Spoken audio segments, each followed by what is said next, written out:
每一天，牧师家己做伙祈祷。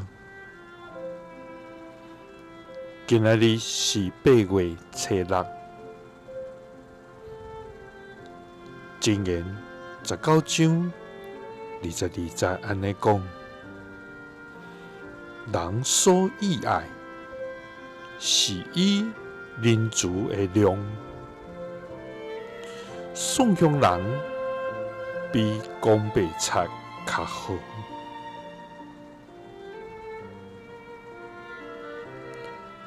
三甲来祈祷，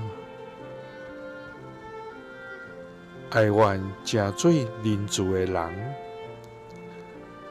无做讲白贼的人的天父，愿感谢你，慈悲疼痛的天父，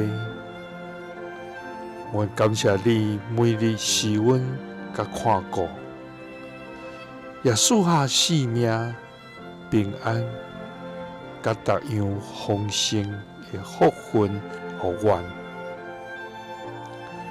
主啊，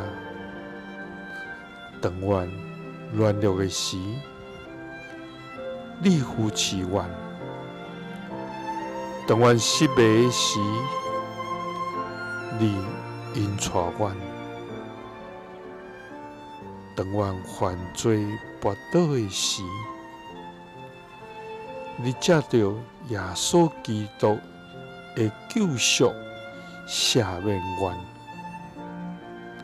予阮有新的活命。主啊，愿要感谢你无煞。主啊，求你除去阮冷淡甲自私，予阮学习你的款式来行。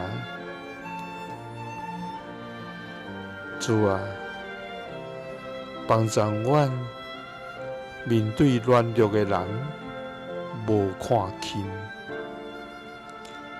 面对失措的人无定罪，面对艰难困苦的人，愿意伸手帮赞。主啊，因为你喜爱阮，成做人主的人，也无爱阮做白贼的人来得罪你。愿你坚固阮的心。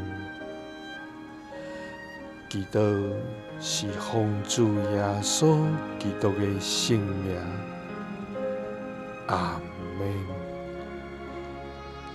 耶稣听你，赐你平安。